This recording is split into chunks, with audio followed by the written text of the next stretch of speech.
Hello and welcome to another session. And we have been talking about self care and specifically taking care of our spiritual health. So we are going to pick right up in this same vein where we're talking about how do we take care of our spiritual health as a part of self care, right? Because when we're thinking about self care is us recognizing that we are a whole person and there are different components to us. So when we're thinking about the fact that there are different components to us, well, guess what? We've got to take care of each one of those individual components. So when we are talking about components, I'm really talking about your health in different areas. So, your financial health, your spiritual health, your physical health, your sexual health, right? Your emotional health. In those areas, taking care of yourself. And not only just taking care of it one time, but assessing it, maintaining your health in those areas. So, that's going to be really important. So, we've been talking about how to maintain your spiritual health. So, we've spoken about how to incorporate spiritual practices into your everyday life. That's important because, in order to maintain the level of equilibrium and health in that area, you can't be sporadic. You have got to be consistent in those areas, right? So, one way to do it is to incorporate spiritual practices into your everyday life. Now, you might be asking, what's the benefit? Why do I need to do that, right? And the way I explain it is like this: when you're thinking about your overall health, your spiritual health is it's key. If you're not taking care of yourself spiritually, you'll notice that emotionally you'll be off. And because you're feeling off emotionally or mentally, that's going to impact every other aspect of your life. So, really taking care of your spiritual health is key. It's just as important as making sure that your physical health is cared for. Okay. So, what we've identified as some spiritual practices that you can engage in, we've talked about how to use mindfulness and gratefulness. We've also talked about how to incorporate prayer.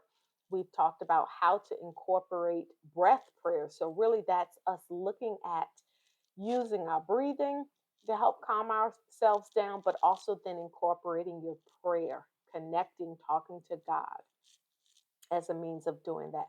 Now, today, we're talking about the F word: forgiveness. Now, forgiveness is an area that it's like it's a dirty word, but it is a spiritual practice and it is key. It is important to engage in forgiveness. So we're going to go deeper into that.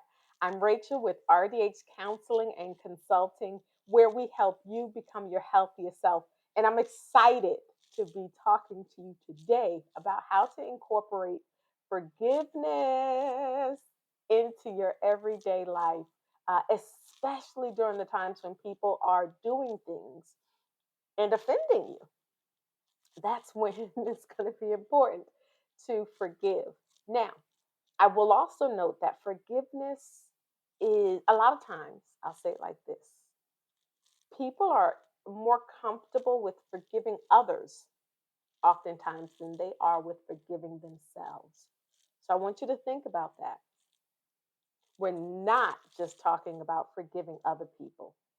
I am including you forgiving you for whatever has happened, whatever has taken place that you're still holding on to or judging yourself about. So, forgiveness as spiritual health practice, let's hop into it. Okay. So, when people think about forgiveness, let's kind of start with like a basic working definition of forgiveness. Basically, when we talk about forgiveness, we are talking about releasing someone from the consequence of what they've done. Okay. Now, I want to further break that down because I know some of y'all are like, what is she talking about? I'm not releasing. And the consequences and repercussions are needed and necessary. And in some instances, they are. But let me break it down just a little bit more to help you further understand what I mean when I say forgiveness. So, when we're talking about forgiveness, there's a couple of things that's important to note. So, we'll start there. If you are walking around holding unforgiveness, bitterness, and resentment towards people, towards an institution, towards an experience, more than likely, you are the one that's suffering. I want you to just think about that for just a moment. Who is really being punished here? A lot of times we feel like if I hold on to this offense, if I take offense by what was said, done, how I was treated or mistreated, if I hold on to that offense, if I hold on to that unforgiveness, that bitterness, we sometimes think that that gives us a place of power. And we sometimes think that not holding on to that puts us in a place of weakness. But it's the opposite. It's counterintuitive, I know, but I'm going to break it down for you. Now, when you're holding on to this offense and you're bitter, you're angry, you're like, I'm not forgiving them, they don't deserve forgiveness. What that does is that allows that person, that place, thing, situation to have power over you. Because I want you to think about that person that did whatever they did to you. Notice what your body is doing as you're thinking about that. Is your heart beating faster? Is your stomach tightening up? Are you breathing faster? Is your pressure rising up? Do you feel physically sick?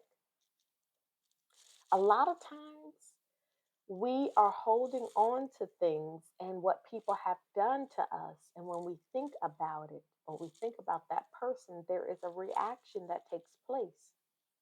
That lets us know that we are being controlled by that person, that situation, that institution. We are not in control of ourselves when we hold on to bitterness, anger, resentment. Okay. So when we're talking about taking care of ourself, self-care, our spiritual health, it's important for us to recognize that truth that holding on to bitterness and unforgiveness is allowing that person to have power over you. They are still controlling you. So it's important to note that forgiveness is about you taking your power back. Forgiveness empowers you. Now, I want to talk a little bit about what forgiveness is not. And I think this helps people a little bit more when they recognize a few things. One, forgiving someone does not mean that what they did didn't happen, right? Forgiving someone also does not mean that what they did was okay, that you are in agreement with them, that you are, letting the buck slide. No, forgiveness is not that. Forgiveness is not even you saying that it's okay and nothing should happen to that person. Consequences and repercussions. No. Forgiving someone is not saying that they should get a pass at all. And there are people who have done terrible, horrible things that, yeah, you need to pay, you shall pay, right? There are consequences, and sometimes those consequences are we don't connect with that person anymore. We don't allow them into our space. We don't give them access to us or our personal belongings or our family, right? We don't give them access. Now, And maybe there may even be criminal charges that need to be pressed, or a person needs to, pay restitution, pay a fine, or your time. You need to be locked up, right? So forgiveness is not you saying that there should be no punishment and no consequences. However, what forgiveness is you releasing yourself from being in the place of the one who gives the consequences. Does that make sense? Meaning, you release yourself from what they deserve happening to them. Meaning, I don't have to punish them. I don't have to feel obligated to punish them. Because a lot of times we feel like me holding on to this bitterness is me punishing them, and they deserve punishment. So, as the form of punishment, I got to hold on to this. And I work with clients all the time, and I hear things like, what they did wasn't right. I got it. I can't ever forgive them. I can't let them off the hook. And the truth is, you're not letting them off the hook. You're letting yourself off the hook. You're letting yourself, you're freeing yourself from the responsibility of carrying around this burden.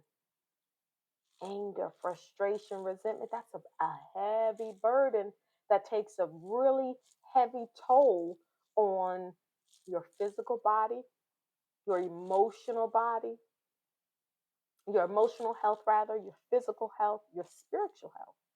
Now, let's get into why forgiveness is a part of caring for your spiritual health. Well, let's start with the basics. Scripture teaches, if you don't forgive, I won't forgive you. And I don't know about y'all. I need forgiveness. Like, because of the stuff I think I do, we all need forgiveness. And so imagine you not have been forgiven for the things that you've done. And we just gonna put a little pin in it. We just gonna pause right quick. Think about the last three bad, horrible things that you've done. And I don't want to hear nothing about I'm perfect. I've never done anything hard. Go back, go back. Think about the time you lied. Think about the time you mistreated that person. Think about the time that you slandered somebody's name. Think about the time God told you to do something, you didn't do it. Think about those times. And guess what? What? He forgave you. So, just foundationally, we got to get that part right, because we can't afford not to be forgiven. We can't afford to continue to be judged for our past. And yet, some of us continue to judge other people for their past, for what they've done. Now, that keeps you stuck. When you are in offense and bitterness, you stay stuck right there where it happened. And so think about where you're wanting to be. Some of us are stuck and can't move forward in life. Now, that person, they've gone on about their business, about their life. They seem happy. And the whole time we are pitiful. We are bitter. We are stuck. We're resentful, and we don't understand why we can't move forward with life. And then um, we beat ourselves up. Well, why am I still here? Why am I still stuck here? Why isn't my life moving forward? Why can't I have healthy relationships? Why do I feel like I don't hear God? Why do I feel like there is a wall up emotionally and spiritually? Why am I coming down with all kinds of infections, diseases? Because it's connected to your spiritual health. We are holding on to bitterness and resentment, and that unforgiveness is killing you, both physically, naturally, emotionally, spiritually, and sometimes financially. It's killing you because you have yet to decide to make the choice to release, So the reality is, forgiveness is for you. It's not for the person, it is for you. There is a saying that describes unforgiveness, and it says basically that unforgiveness is like drinking poison and expecting the person that you're upset with to die. That's powerful. I want you to think about that. That mindset, that flawed belief system that says, me holding on to this, because now don't get it wrong, don't get it twisted. We have experienced some terrible things, right? And not only have we experienced terrible things, it makes sense that we would want to hold on to it. It makes sense that we would be angry, upset, hurt, disappointed, angry, bitter. So I don't want you to think that I am saying that you don't have a right to feel how you feel. I'm not saying that at all.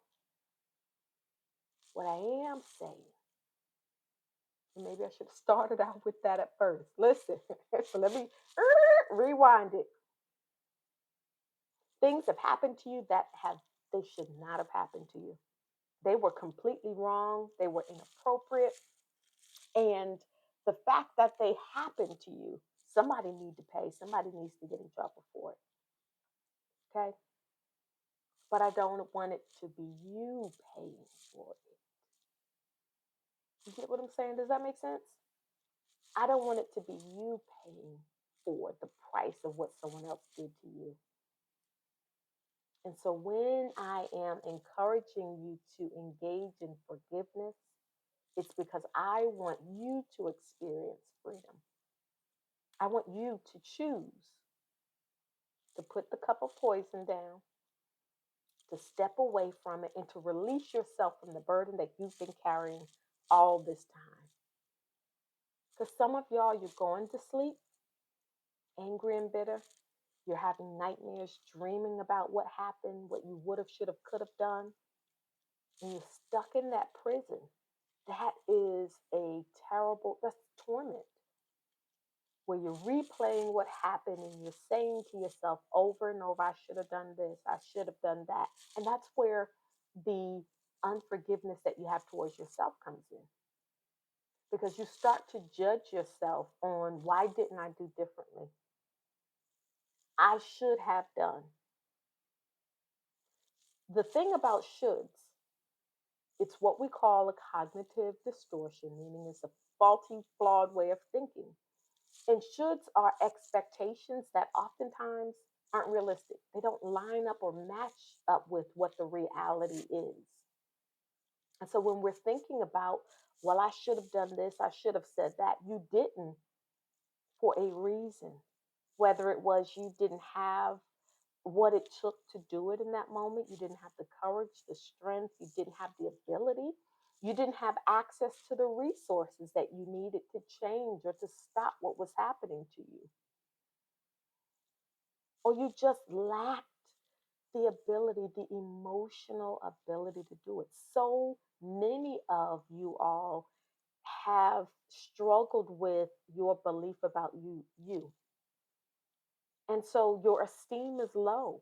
So when your esteem is low, there's a lot of things that you wish you could do, but you don't actually believe that you can do it. So that stops you from doing the things that you would want to do. So you have to really recognize that you have been holding yourself to a level, a standard that's not realistic. So when we're talking about forgiveness, I am imploring you to choose to let go. So when we're thinking about forgiveness and incorporating it into your life on a regular basis, it looks something like, and it's going to be different for everybody depending on what's happening. There may be small things that take place. Somebody gets on your nerves. Here they go again. Right? Or I can't believe they did that to me. I thought we were better. I thought we were closer than that. In those instances, sometimes it's as simple as you saying, you know what? I'm not going to go there. I'm not going to hold this, and I'm not going to accept offense. We choose to take offense by something that's done. So, what I say to myself about what's happening, about what a person is doing, has a huge impact on how I feel about it. And in turn, what I do about it, how I behave. Okay. So, that's a whole connection, that cognitive behavioral connection there, right? So, when people do things that are just, you like, what? Really? That's what we're doing? And sometimes that is what they are doing. That doesn't have to be what you do. So you get to, in that moment, choose to stop, especially when you start to feel it. Because you can feel when you're starting to get angry, bitter, and resent that. But you know what? Nope. I choose not to accept offense by this. You played yourself. This is a reflection on you, not on me. I choose not to have you in my space. I choose to forgive you.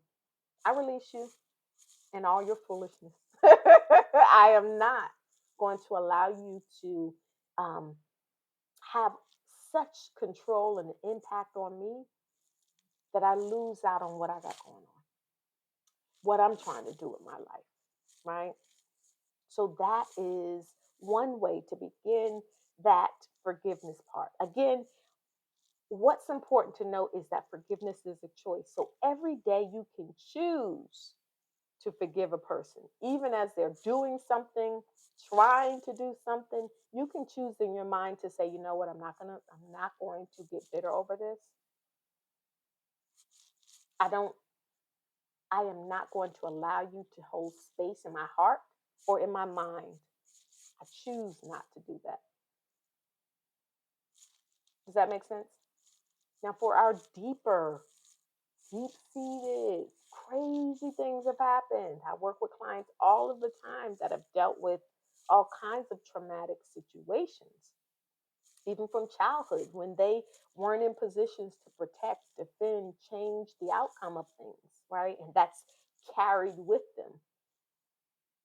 And I just want to note that some of the people who have done things to you all are dead, and yet you're still finding yourself stuck in that place of bitterness and unforgiveness. There are others of us who are waiting for people to say, I'm sorry. And it's important to recognize you may never get that I am sorry. And yet you still have to decide to move on. You've got to give yourself closure, right? Because some of us are waiting for somebody to say, I'm sorry. And then we'll say, okay, then I'll forgive you. You may never get to say to this person, I forgive you. It's an internal thing in which you say, I choose to forgive. You put in the name for, and you fill in the blank. And some of the work that I do with my clients is really getting them right there where we are choosing to forgive. You fill in, and it may be multiple people, but as I choose to forgive, fill in the blank, and you go to town with for, and you for this, for that, for this, for that. That's a decision, that's a choice. And for some people, it's not going to be a one time I choose to forgive, right? It may be that the cup is passed back to you. The cup of poison is passed back to you. You still have the choice. Am I going to drink this poison? That's bitterness, resentment, offense. Am I going to drink it again? Or am I choosing, nope, mm-mm. And so as things come up for you, those emotions come back up and you're like, oh, I can't believe they did that. Oh, I remember that. Oh, and I forgot. And another thing, all that comes up in that moment, you get to again choose to forgive that person. Because I'm not going to be bound. I'm not going to be trapped. I'm not going to be held captive by this anger and this resentment. I'm choosing my freedom. I'm choosing my health. It's it's too important. You are too important to be stuck and trapped. When we're trapped in bitterness and resentment, you cannot move forward to the full capacity that you are your best self. And guess what? People are waiting on you. People need you. They need what you have. Yet, when you're so preoccupied in what people did wrong to you, you're looking down. Instead, you're missing out on life around you. You're missing out on opportunities to meet other people, to receive love, to receive support. Your family life is going on, and your children, for those of you who are parents, your children are like, I want my mama, I want my daddy. But you are so preoccupied in the hate, the anger, the resentment, and bitterness that you cannot connect with them emotionally on the level that they need. So, another benefit of engaging in the spiritual practice of forgiveness is that it frees you up emotionally to be healthy in that space so that you can receive and give love.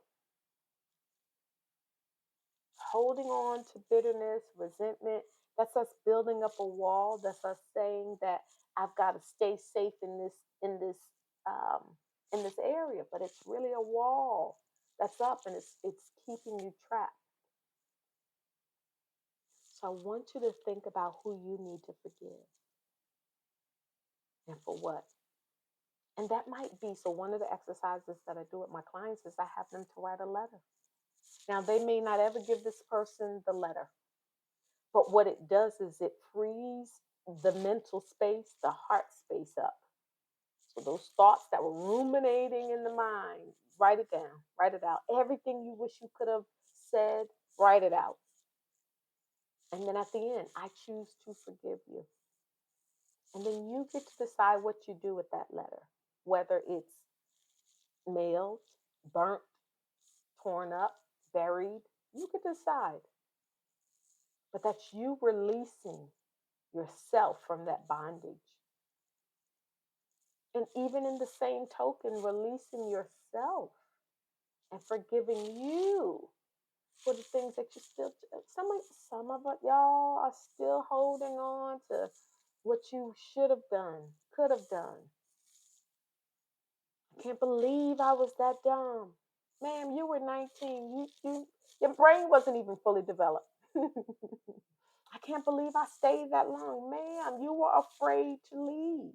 You didn't know how your bills were going to get paid, how the children were going to get fed.